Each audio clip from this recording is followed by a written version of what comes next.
Oke. Silakan. Oke, baik. Terima kasih atas kesempatan yang diberikan dan tentunya puji Tuhan karena kita masih diberi waktu lagi untuk menikmati kebenaran-kebenaran firman-Nya. Oke, jadi saya berharap kita bisa selesaikan pelajaran tentang Tritunggal dalam pertemuan kali ini. Oke, sebentar. Ya, seperti yang kita sudah pelajari minggu lepas, bahwa kita akan melihat doktrin ini dalam 3 bagian, yaitu bahaya dari kesalahan doktrin ini, dan penjelasan singkat, padat, tentang doktrin ini, dan juga aplikasi untuk kita. Ini sudah kita pelajari, saya tidak akan kembali ke sana. Tetapi ini belum habis lagi, dan saya masih akan mengulang sedikit bagian yang paling terakhir setelah kita sudah melihatnya sebenarnya. Oke, sebelum kita melanjutkan bagian ini, ada soalan yang masuk. Yang pertama adalah kita berdoa rujuk kepada siapa? Jadi kita semalam pula, pelajaran sebelumnya kita sudah melihat bahwa Allah kita adalah satu, tetapi dalam satu tersebut ada 3 pribadi yang unik, yang masing-masing berbeza. Ini sesuatu yang luar biasa, ini adalah keunikan dari Allah. Kita sebagai manusia, kita satu saja, tetapi kita pun pribadi kita hanya satu saja.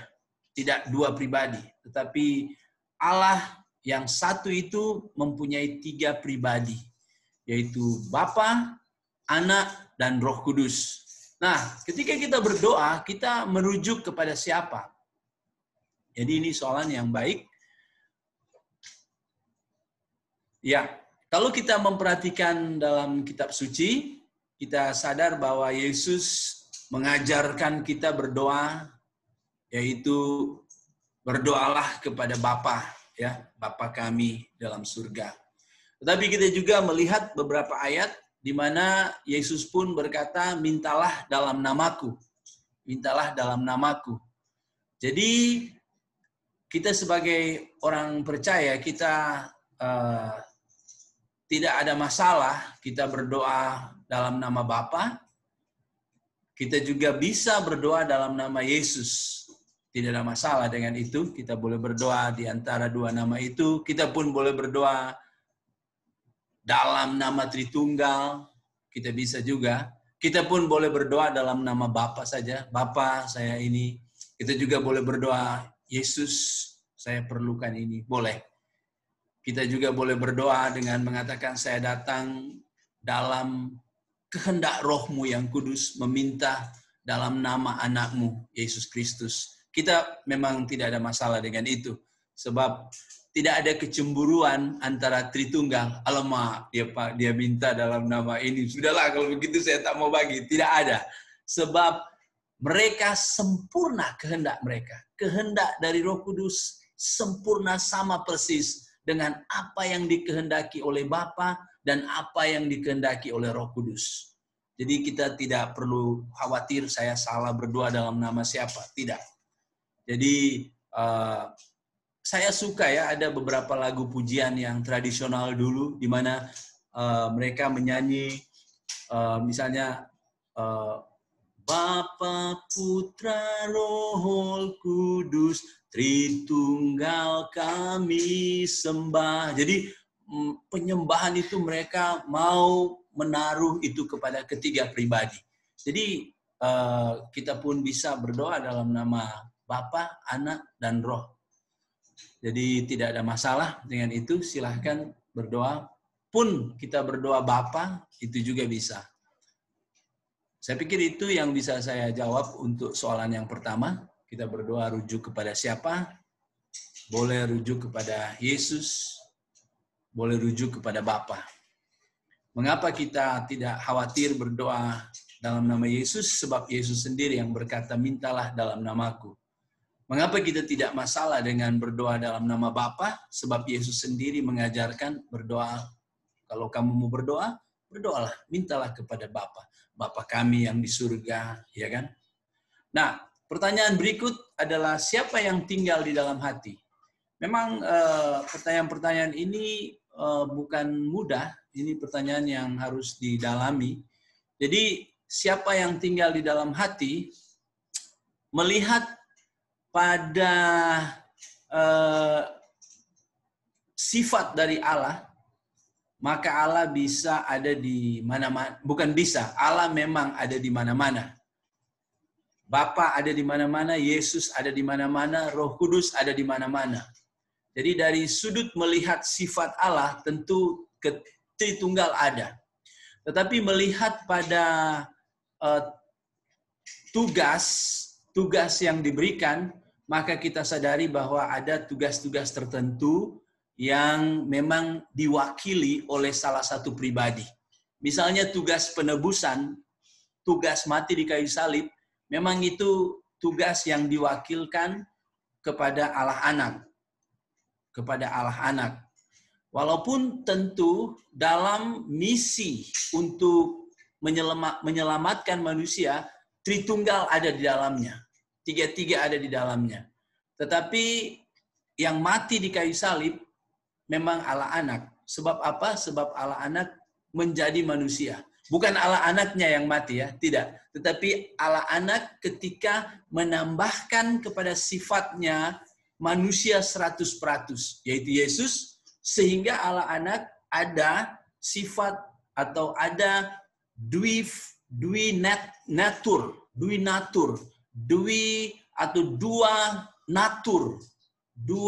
wujud, yaitu wujud manusia 100% dan wujud yang semula jadi dia, yaitu Allah Anak. Nah, yang mati itu, yang boleh mati adalah yang manusianya. Nah, jadi kita melihat di sini bahwa yang melakukan fungsi mati di kayu salib adalah Allah Anak. Nah, soalan kepada nomor 2, yaitu siapa yang duduk di hati kita, rupanya itu diberikan kepada Roh Kudus. Itu sesuai dengan Kristus yang mengatakan bahwa alangkah baiknya aku pergi kepada Bapa supaya penolong yang lain, dia akan datang dan tinggal dengan kamu selama-lamanya. Jadi Roh Kuduslah yang akan tinggal selama-lamanya. Memang ada ayat-ayat lain yang mungkin membingungkan kita ketika Yesus berkata, mereka yang percaya kepadaku, aku di dalam mereka. Mereka di dalam aku. Jadi, bagaimana ini? Nah, kita harus mengerti di dalam pengertian bahwa Roh Kudus diutus oleh Bapa dan Roh Kudus diutus oleh Anak. Bertakhta di dalam hati seorang percaya.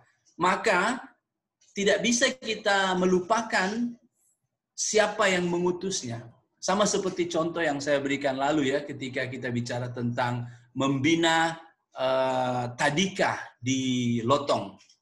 PAKJ membina tadika di Lotong. Itu salah tak? Betul. Tapi adakah kita semua pergi dan membina tadika di Lotong? Tidak.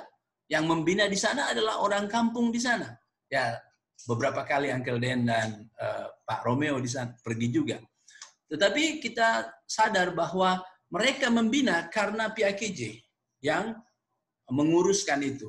Ada mandat, ada otoritas dari PAKJ. Sehingga tidak salah ketika PAKJ berkata kami membina tadika Lotong di sana.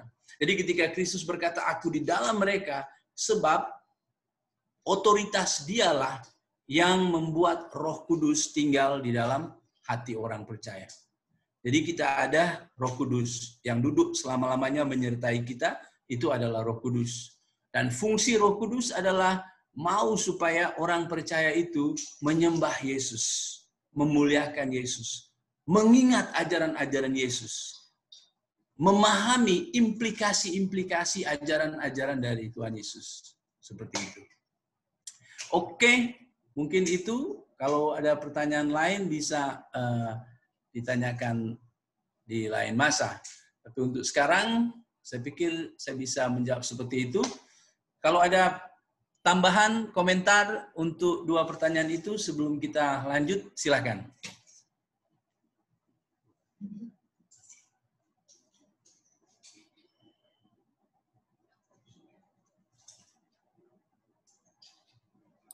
Oke Pak, boleh teruskan.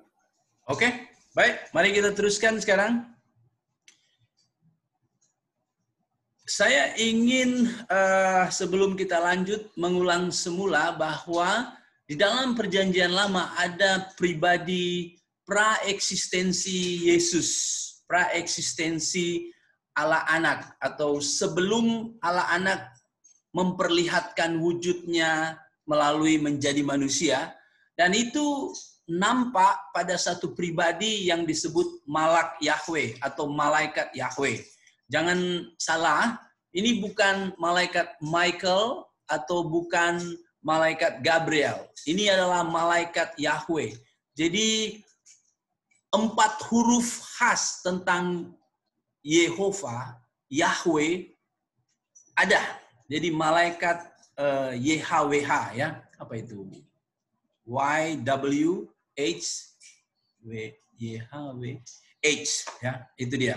Tetragrammaton ada di situ. Nah,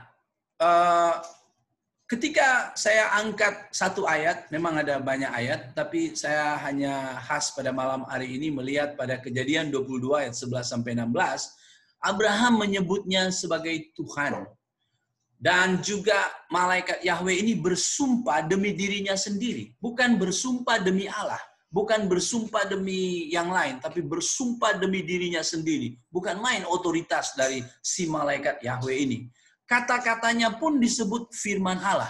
Itu bisa juga dilihat di Kejadian 16 ayat 7 sampai 13, Keluaran 3 ayat 2 sampai 6, dan juga di Keluaran 23 ayat 20 sampai 22. Dan pada kesempatan ini saya secara khusus meletakkan teks Kejadian berapa tadi? 22. Tetapi berserulah malaikat Tuhan dari langit kepadanya. Abraham, Abraham. Sahut Abraham ya, sahutnya. Ya Tuhan. Wih. Kalau malaikat itu hanya pesuruh biasa, maka malaikat itu akan cakap, you jangan cakap itu. Saya ini hampir sama dengan kamu. Tapi dia diam. Lalu kita lanjut ayat 12. Lalu ia berfirman. Dia pakai I huruf besar. Ini ya.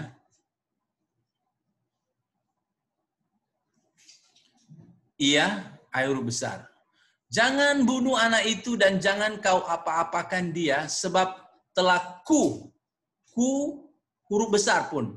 Jadi K ini sebenarnya kalau bukan Allah tidak boleh pakai huruf besar. Telah ku ketahui sekarang bahwa engkau takut akan Allah dan engkau tak segan-segan untuk menyerahkan anakmu yang tunggal kepadaku. Ku ini juga huruf besar. Lalu Abraham menoleh dan melihat seekor domba jantan di belakangnya yang tanduknya tersangkut dalam belukar. Abraham mengambil domba itu lalu mengorbankannya sebagai korban bakaran pengganti anaknya.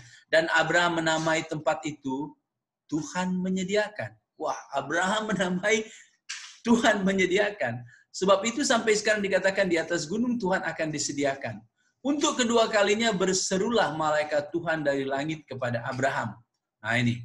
Aku bersumpah demi diriku sendiri. Demikianlah firman Tuhan. Karena engkau telah berbuat demikian dan engkau tidak segan-segan menyerahkan anakmu yang tunggal kepadaku. Jadi malaikat Tuhan ini berbeza dengan Yahweh. Atau berbeda dengan pribadi Bapa. Jadi ketika kita memperhatikan hal ini, maka dalam perjanjian lama kita lihat bahwa Tritunggal juga nyata di sana, yaitu Yahweh Bapa dan Yahweh Malaikat atau utusan dan Roh Yahweh. Jadi Bapa Yahweh, Malaikat Yahweh, Roh Yahweh. Sedangkan dalam perjanjian baru konsisten Bapa, Anak Yesus, dan Roh Kudus. Jadi konsep Tritunggal nyata di dalam perjanjian lama. Oke.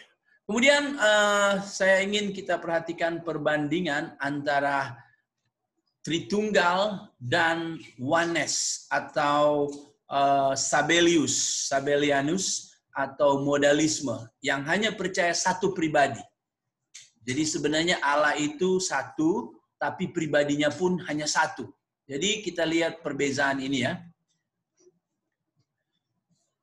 Lalu, sebelum itu, jadi beza sekali.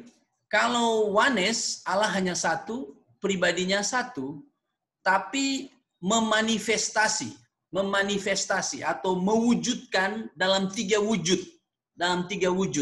Jadi dalam perjanjian lama wujudnya Bapa. Dalam perjanjian baru wujudnya Yesus. Dalam masa gereja itu Roh Kudus. Sedangkan dalam Tritunggal tidak. Allah satu, tapi ada tiga pribadi. Bapa, Anak, dan Roh. Dan tiga pribadi ini setara, selevel.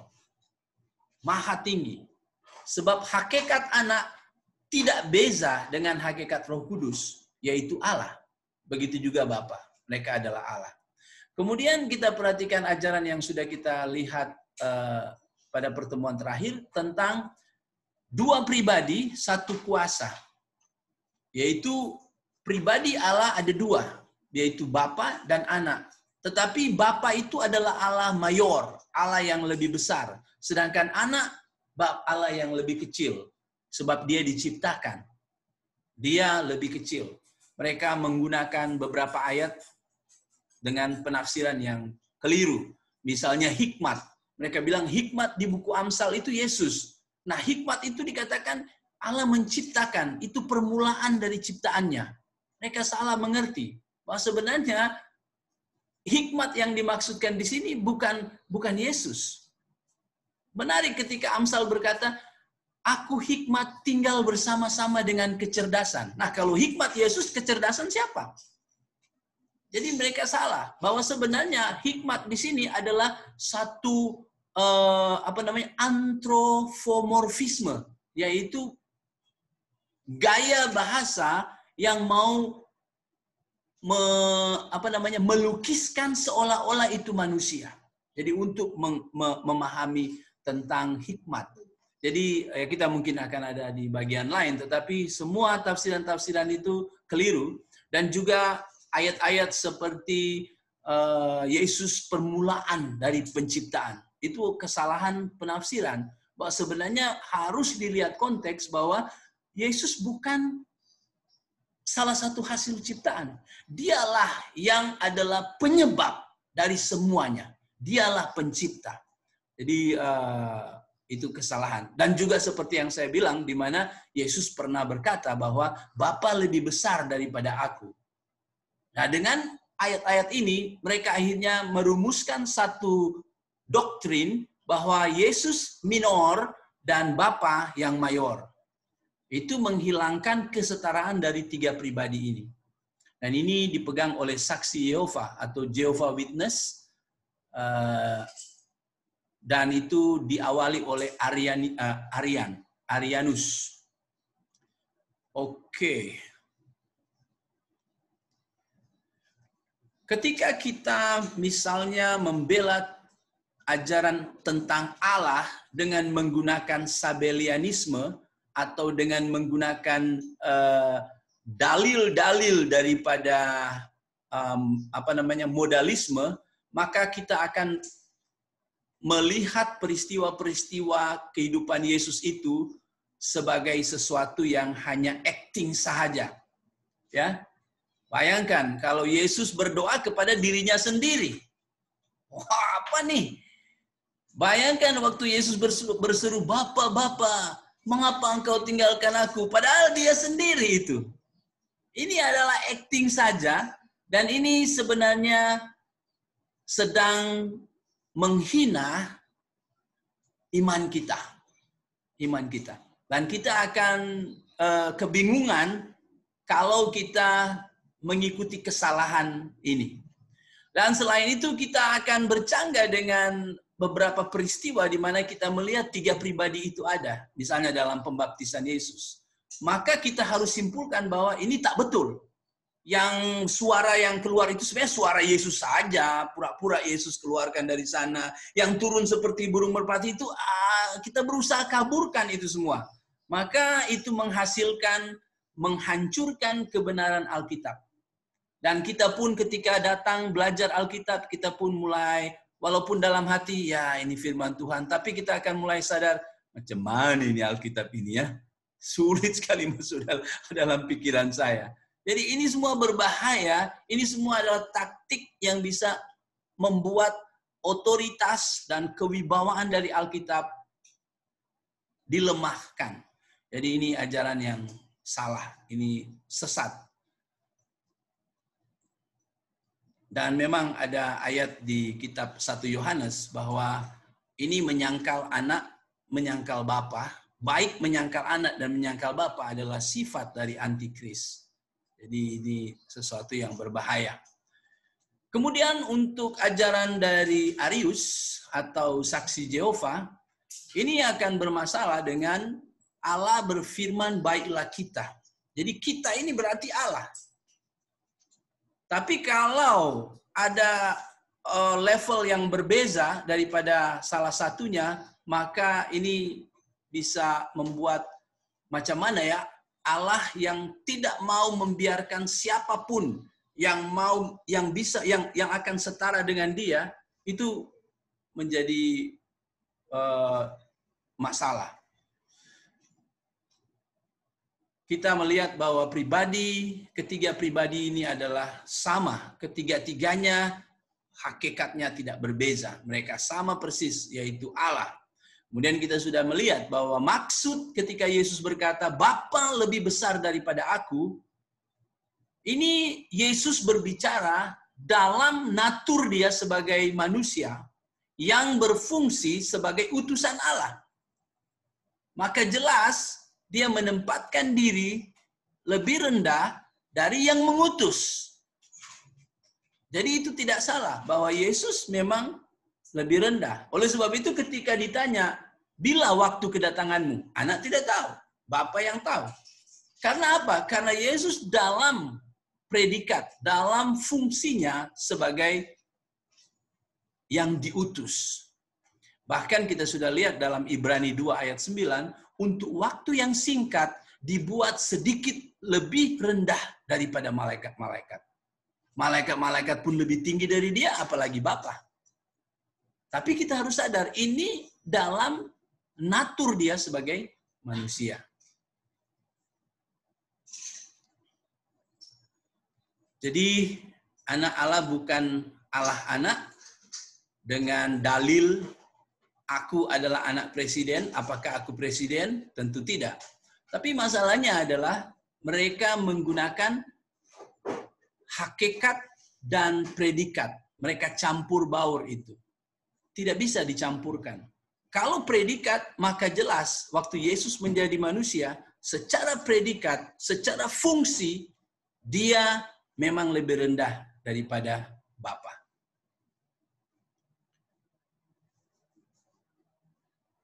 Tapi kalau bicara tentang hakikat, aku adalah anak manusia.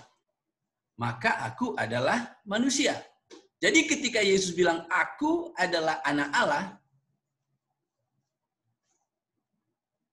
Yesus berkata, aku adalah anak Allah, maka Yesus adalah Allah. Yes. Jadi kita harus sadari hal ini, yaitu jabatan atau fungsi dan hakikat. Jadi saya kasih secara sederhana, saya dan Joko Widodo. Saya dan Joko Widodo secara jabatan kami berbeza. Secara fungsi kami berbeda. Tetapi secara hakikat kami sama. Dia tidak lebih manusia daripada saya. Saya tidak lebih manusia daripada dia. Tapi kalau bicara presiden, saya tidak ada apa-apanya. Tapi kalau saya dengan Dogi, ya jauh. Dia hakikatnya manusia. Ya. Walaupun mungkin dia dapat jabatan pengawal Prime Minister Dia selalu bersama-sama dengan Prime Minister. Dogi ini. Sangat pintar. Tapi hakikat dia beza. Dia hewan saja. Jadi ketika bicara Yesus anak Allah, itu sama saja dengan Yesus Allah anak. Tidak bisa dibezakan di situ. Nah, bagaimana dengan Roh Kudus? Kalau ajaran Yehova, selain mereka membezakan Yesus atau anak dan Bapa, mereka pun menyangkal Roh Kudus sebagai Allah. Mereka menganggap bahwa Roh Kudus itu hanya suatu kuasa, suatu power yang aktif. Macam listrik, elektrik, macam air, macam angin yang kuat sekali. Saudara tidak bisa bicara dengan angin. Saudara tidak bisa dengan penuh kerendahan hati datang kepada elektrik. Oh, elektrik. Jangan apa ya? Pernah ya kita pegang wire terlanjang itu, terbuka lalu kita pegang dan wah, itu kena. Itu disebut apa, Pak, kalau kita kena wire terlanjang?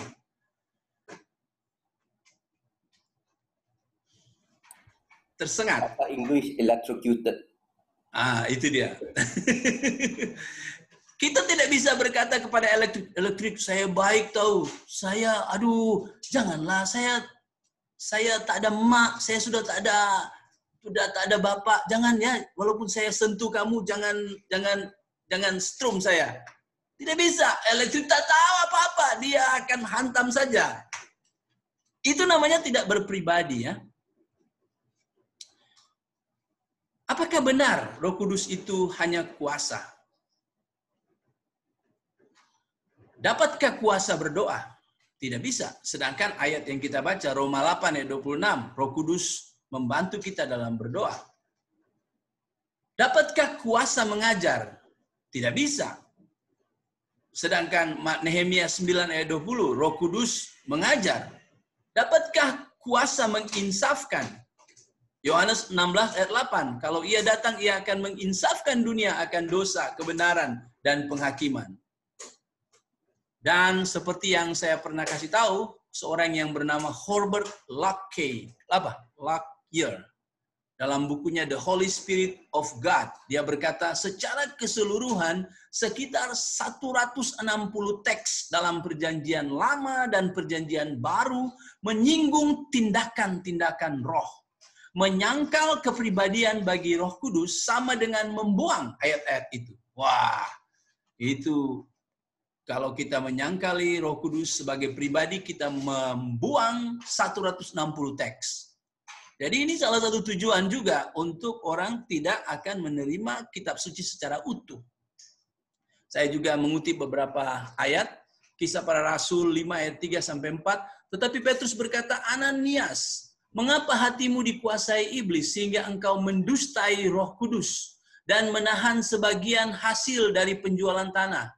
Selama tanah itu tidak dijual, bukankah itu tetap kepunyaanmu? Dan setelah dijual, bukankah hasilnya itu tetap dalam kuasamu? Mengapa engkau merencanakan perbuatan itu dalam hatimu? Engkau bukan mendustai manusia, tetapi mendustai Allah.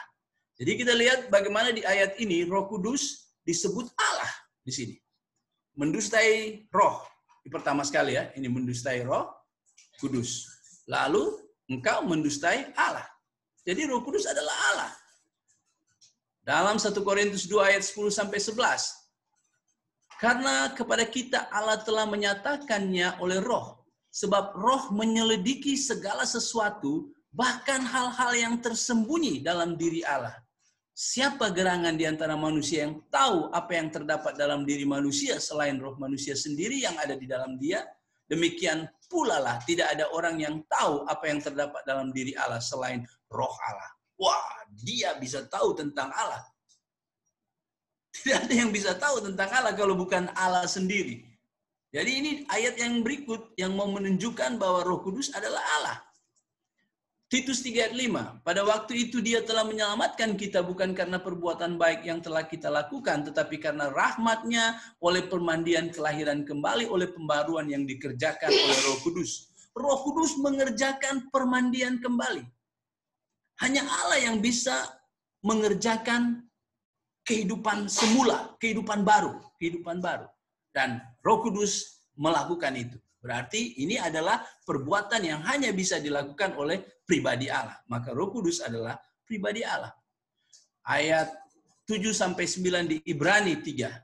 Sebab itu seperti yang dikatakan Roh Kudus, pada hari ini jika kamu mendengar suaranya, janganlah keraskan hatimu seperti dalam kegeraman pada waktu pencobaan di padang gurun, di mana nenek moyangmu mencobai aku dengan jalan menguji aku. Jadi rupanya mereka menguji aku, mereka menguji Yahweh, itu sama dengan mereka menguji Roh Kudus. Jadi Roh Kudus adalah Allah. Yang terutama yang harus kamu ketahui bahwa nubuat-nubuat dalam kitab suci itu dilahirkan oleh dorongan Roh Kudus. Jadi ini firman Allah dan ini pekerjaan Roh Kudus juga. Dalam Kejadian 1 ayat 1-3, penciptaan bukan hanya Bapa, tetapi ada Roh Kudus juga yang ikut dalam penciptaan tersebut. Roma 8 ayat 11. 1 Korintus 6 ayat 14. Yang membangkitkan Yesus dalam Roma 8 adalah Roh Kudus. Dalam 1 Korintus 6 ayat 14, yang membangkitkan Yesus adalah Allah.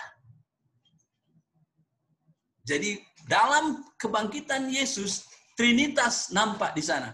Bapa dan juga Roh Kudus. Kalau Roh Kudus bukan Allah, dia tidak bisa berpartisipasi dalam kerja-kerja yang hanya dapat dilakukan oleh Allah.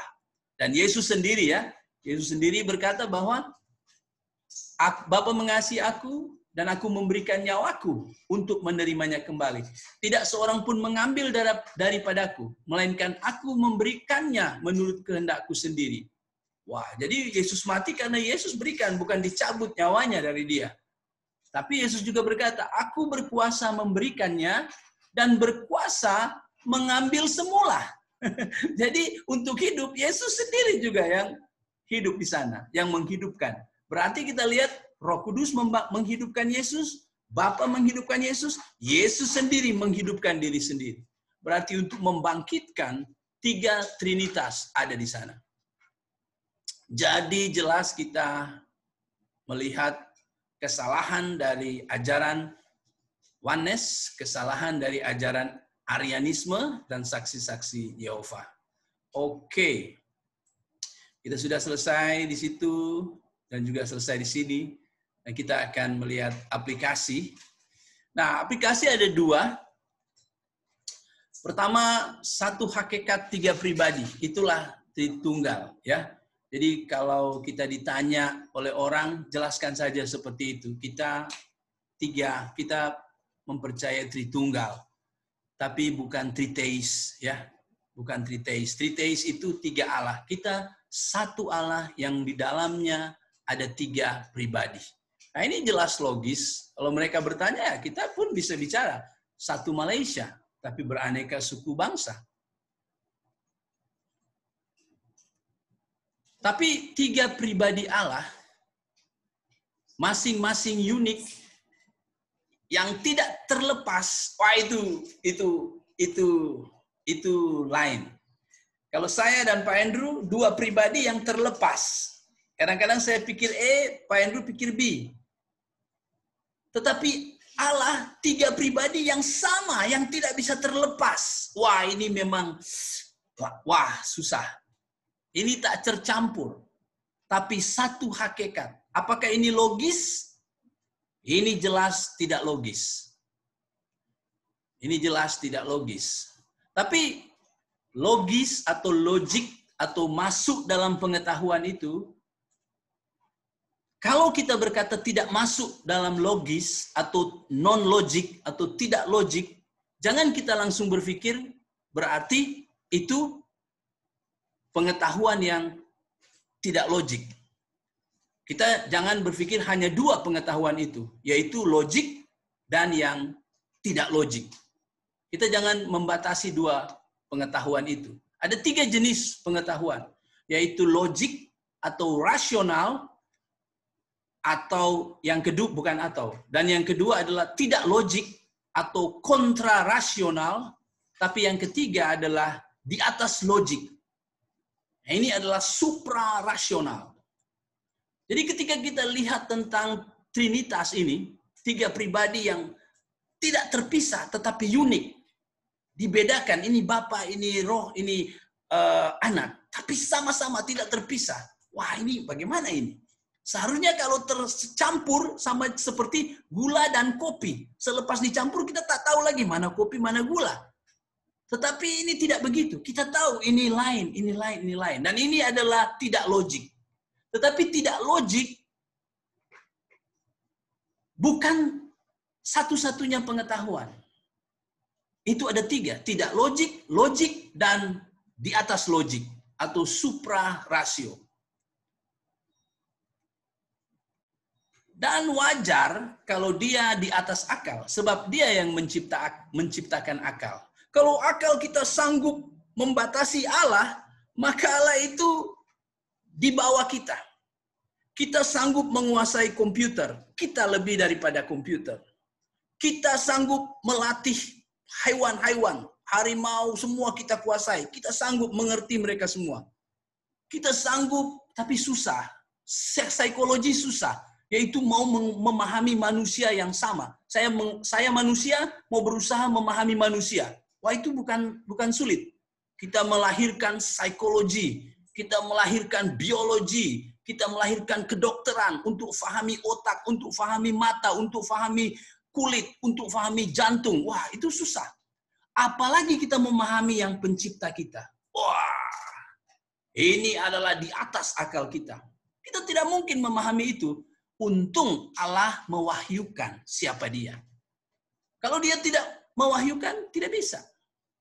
Dan dia mewahyukan. Jadi kita terhad hanya untuk memahami apa yang dia sudah wahyukan. Yang dia tidak wahyukan, biarlah itu menjadi rahasia dia. Dan itulah Allah yang di atas akal kita. Adalah aneh kalau akal kita sanggup memahami dia seluruhnya. Padahal dia pencipta akal kita. Allah yang sanggup dipahami oleh manusia, bukan Allah. Itu adalah buatan saja. Jadi di sini kita harus berjalan dengan iman. Sesuai dengan apa yang Alkitab jelaskan. Pahami Alkitab dan terapkan. Ketika Alkitab mengatakan Allahmu satu. Ketika Alkitab memperlihatkan 3 pribadi Allah yang unik. Kita harus menerimanya dengan iman. Nah, aplikasi yang kedua adalah saya ingin kita melihat siapa juru selamat kita. Jadi kita sudah tahu Allah pribadinya Bapa, Anak yang kita kenal Yesus, dan Roh Kudus. Ketiganya setara. Maha tinggi, Maha mulia, maha segala-galanya. Dialah yang menjadi penyelamat kita. Wow. Yang menjadi penyelamat kita bukan kaleng-kaleng ya. Yang paling tinggi, yang the best of the best. Dia yang turun menyelamatkan kita. Jadi ketika kita memperhatikan Tritunggal ini, Allah Anak ini, yang tidak kurang daripada Roh Kudus, yang tidak kurang, yang tidak rendah daripada Bapa. Sama. Dialah yang menjadi penebus kita. Dialah yang pada 25 hari bulan Desember kita sentiasa merayakan kesediaan dia menjelma menjadi manusia. Wow, luar biasa. Dan sebab Yesus adalah Tuhan, mampukah dia menyelamatkan kita dari murka kekal?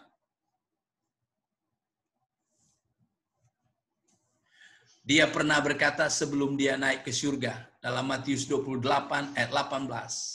Kepadaku telah diberikan segala kuasa di sorga dan di bumi. Wah, bukan cuma di bumi, di sorga juga. Ada Allah di sana? Ya. Karena Allah satu. Di mana Anak sehakikat dengan Bapa, sehakikat dengan Roh Kudus, maka tidak ada masalah. Mereka memiliki segala kuasa itu.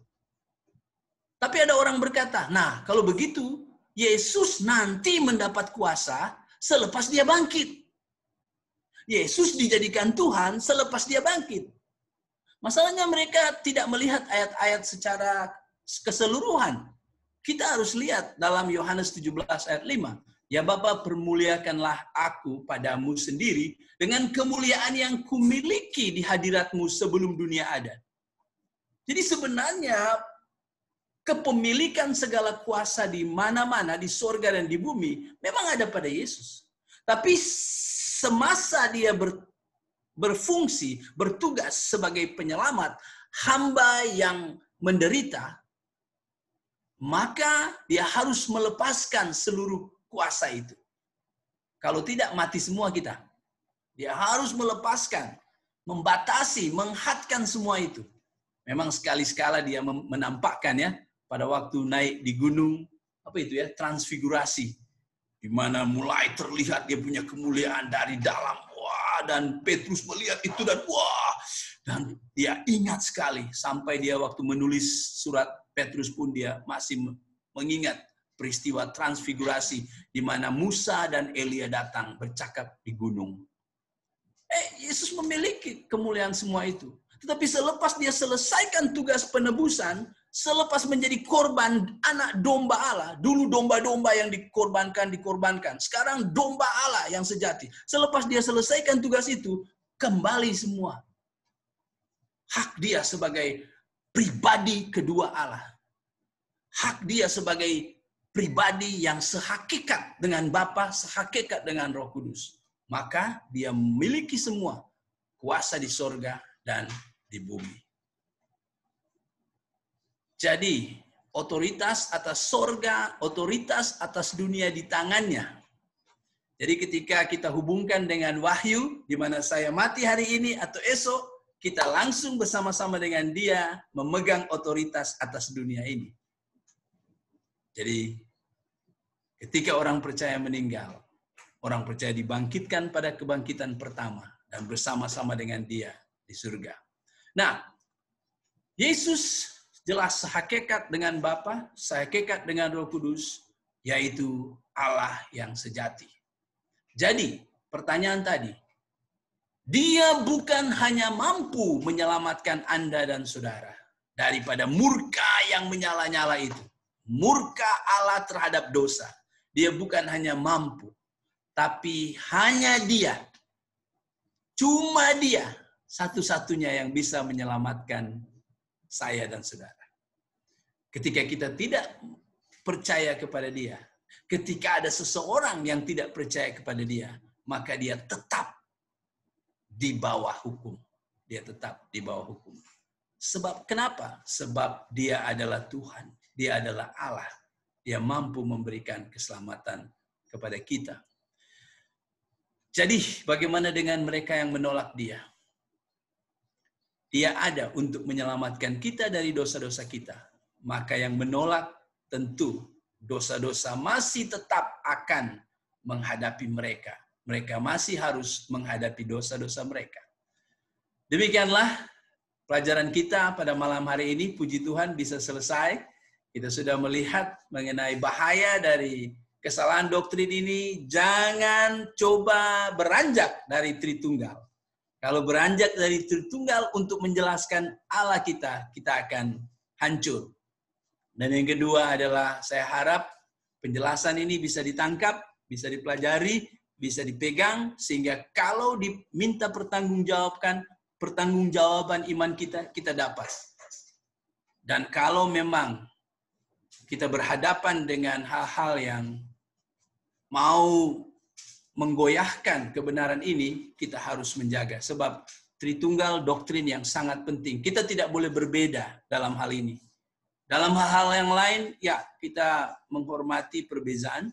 Tetapi kalau ini kita memang harus memegang dengan tangan yang kuat.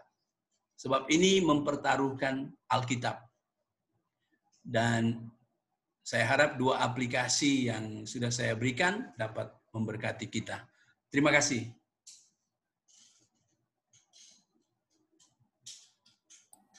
Terima kasih, Pak. Sama-sama, Pak.